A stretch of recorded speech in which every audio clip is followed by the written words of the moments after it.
वह सत्य है जो हजारों साल से छुपा था। आज मैं आपको बताऊंगा कि बेटी किस घर में जन्म लेती है। घर में बेटियों का जन्म महज संयोग नहीं। गरुड़ पुराण के अनुसार क्या आप जानते हैं, जब किसी घर में बेटी जन्म लेती है तो वह घटना नहीं होती, वह चयन होता है, भगवान का चयन। लेकिन बात यह है, भगवान किसे चुनते हैं, किस पिता को, किस माँ को, किस आंगन को, और सबसे बड़ा सवाल, क्या आपका घर उस चयन के योग्य है। आज हम गरुड़ पुराण के उन रहस्यों को खोलेंगे जो बताते हैं बेटियां किस घर में जन्म लेती हैं, क्यों लेती है, और उनके जन्म का आपके भाग्य से क्या संबंध है। यह वीडियो अंत तक देखिए, क्योंकि जो सत्य सबसे अंत में आएगा वह शायद आपकी जिंदगी का नजरिया बदल दे।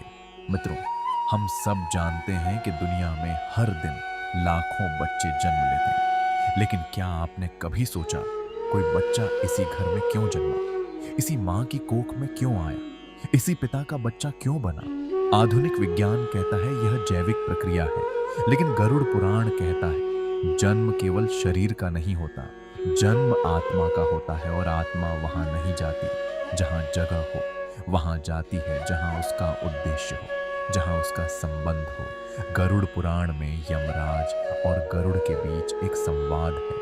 उसमें बताया गया है कि मृत्यु के बाद आत्मा की यात्रा कैसे होती है, उसके कर्मों का हिसाब होता है और फिर वह तय होता है अगला जन्म कहाँ होगा। यह कर्म का गणित है। तो जब किसी घर में बेटी जन्म लेती है, वह भी इसी गणित का परिणाम है। वह आत्मा जो बेटी बनकर आई, उसने खुद उस घर को चुना, या यूं कहें उस घर के कर्मों ने उस आत्मा को आकर्षित किया।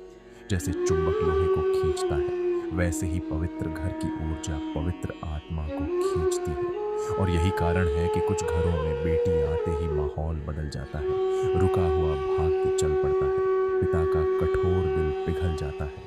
यह संयोग नहीं है, यह ऊर्जा का परिवर्तन है। हम सदियों से सुनते आए हैं बेटी लक्ष्मी होती है, लेकिन क्या हमने कभी सोचा कि यह बात कहां से आई। गरुड़ पुराण और देवी भागवत दोनों में एक बात स्पष्ट है, लक्ष्मी केवल धन की देवी नहीं है, लक्ष्मी संतुलन की देवी है, समृद्धि की देवी है, चेतना की देवी है। और लक्ष्मी वहां आती है जहां पहली बात सम्मान हो। लक्ष्मी उस घर में नहीं टिकती जहां अपमान हो, जहां क्रोध हो, जहां स्वार्थ हो। दूसरी बात शुद्धता हो, मन की, विचार की, आचरण की। तीसरी बात कृतज्ञता हो, जो मिला है उसके लिए धन्यवाद का भाव। तो जब बेटी को लक्ष्मी कहा जाता है तो इसका अर्थ है वह उस घर में आती है जहां यह तीनों गुणों की संभावना हो, या जहां इन गुणों की संभावना हो। और यही एक बड़ा सत्य छुपा है, बेटी केवल लक्ष्मी नहीं होती, वह लक्ष्मी को लेकर भी आती है। उसके आने से घर में जो ऊर्जा आती है, जो हंसी आती है, जो स्नेह आता है, वह सब मिलकर घर को समृद्ध बनाते हैं। लेकिन अगर उस लक्ष्मी का अपमान हो, अगर उसे बोझ समझा जाए, तो लक्ष्मी वापस चली जाती है और उनके साथ समृद्धि भी। यह शास्त्र की चेतावनी है। अब सबसे महत्वपूर्ण भाग, गरुड़ पुराण के कर्म सिद्धांत के अनुसार भगवान उस घर को बेटी के जन्म के लिए चुनते हैं जिसमें यह 5 विशेष गुण होते हैं। ध्यान से सुनिए और खुद से पूछते जाइए, क्या यह गुण मेरे घर में है। जिस घर में माँ को केवल जिम्मेदारी नहीं आदर दिया जाता है, जहाँ बहन की आवाज दबाई नहीं जाती, जहाँ पत्नी को साथी समझा जाता है, सेविका नहीं, ऐसे घर की ऊर्जा कोमल और संतुलित होती है, और कोमल आत्माएं वहीं आकर्षित होती हैं। गरुड़ पुराण में एक बात बहुत स्पष्ट है, यत्र नारस्तु पूजन्ते रमन्ते तत्र देवता। जहाँ नारी की पूजा होती है वहाँ देवता निवास करते हैं। यह केवल मनुस्मृति की बात नहीं, यह ऊर्जा का नियम है। जहाँ स्त्री का अपमान होता है वहाँ पुण्य क्षीण होने लगता है, और जहाँ स्त्री का आदर होता है वहाँ देवत्व का वास होता है। यदि आपके घर में बेटी है तो समझिए भगवान ने आपको चुना है। इसीलिए बेटी का आगमन उस सम्मान की पुष्टि भी होती है। आपने कभी किसी परिवार को देखा होगा जो दूसरों की मदद करता है, भूखे को भोजन देता है, पशु पक्षियों तक का ध्यान रखता है। ऐसे घरों में केवल मनुष्य नहीं, संस्कार बसते हैं। बेटी संवेदनशीलता की प्रतीक मानी जाती है। वह उस आंगन में आती है जहां संवेदना पहले से मौजूद हो, ताकि वह और बढ़ सके। सोचिए, करुणा को करुणा ही बुलाती है। जहां पहले से प्रेम हो वहां और प्रेम आता है, और बेटी तो प्रेम का अवतार ही होती है। गरुड़ पुराण में पितरों का विशेष महत्व बताया गया है। यह पुराण मुख्यतः मृत्यु के बाद की यात्रा के बारे में है। इसमें बताया गया है कि पितरों की संतुष्टि से कुल की ऊर्जा स्थिर रहती है। जिन घरों में श्राद्ध होता है, तर्पण होता है, कम से कम पूर्वजों की स्मृति और सम्मान होता है, वहां कुल की ऊर्जा स्थिर रहती है। और इसीलिए बेटी को कुल की ज्योति कहा जाता है, क्योंकि वह परिवार के अधूरे संस्कारों को पूर्ण करने आती है। वह केवल वर्तमान की नहीं, अतीत और भविष्य की कड़ी भी होती है।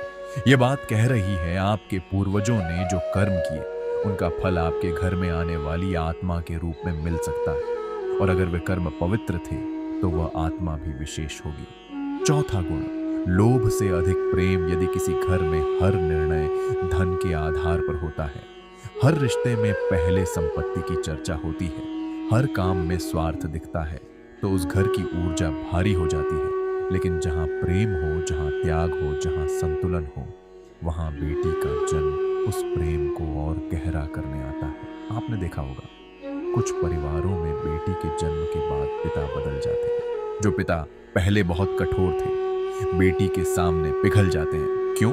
क्योंकि बेटी उनके भीतर छुपे उस प्रेम को जगा देती है जो वर्षों से सो रहा था। पांचवा गुण, बेटी को बोझ नहीं भाग्य समझना। यह सबसे महत्वपूर्ण गुण है।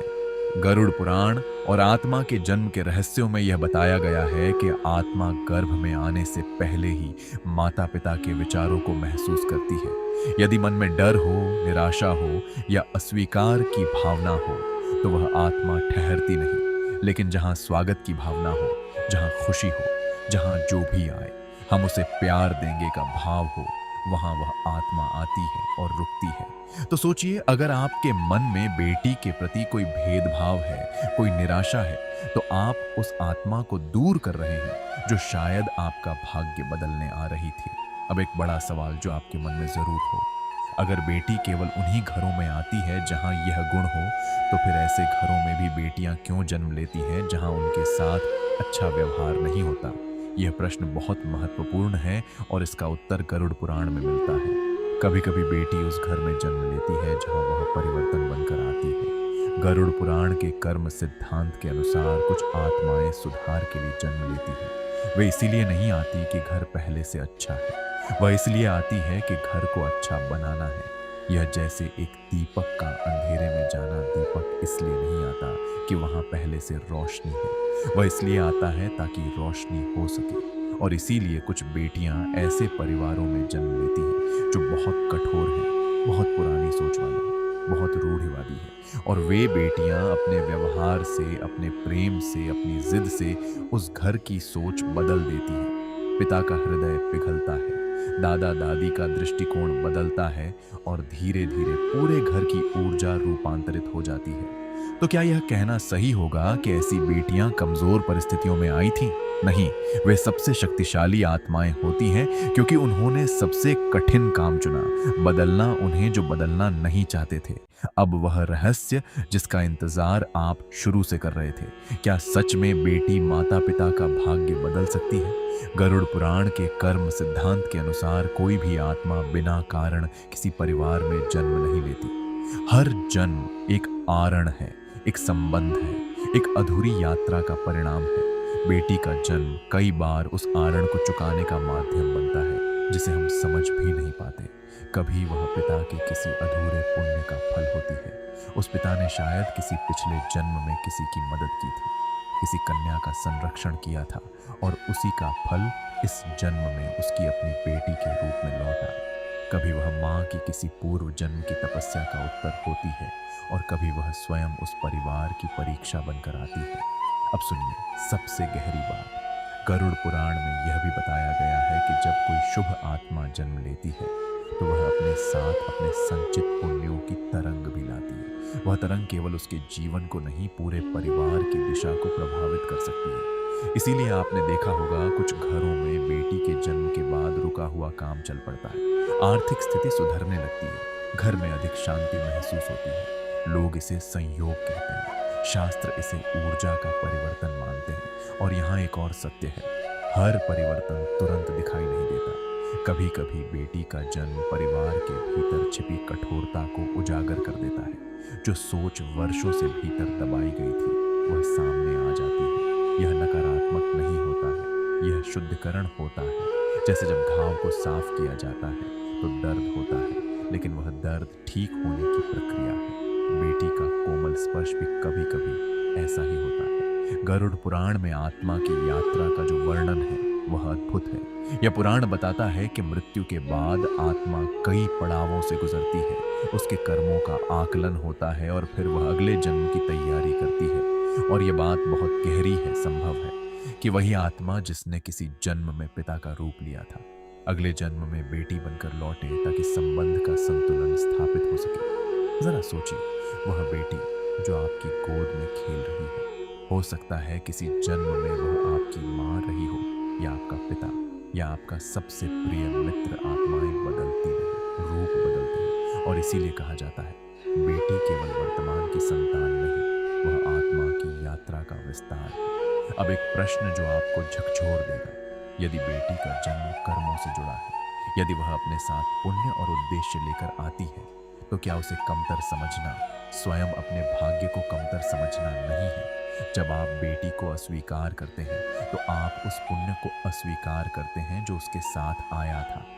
उस ऊर्जा को अस्वीकार करते हैं जो आपके घर को बदल सकती थी। यह केवल सामाजिक बुराई नहीं है, यह आध्यात्मिक मूर्खता है।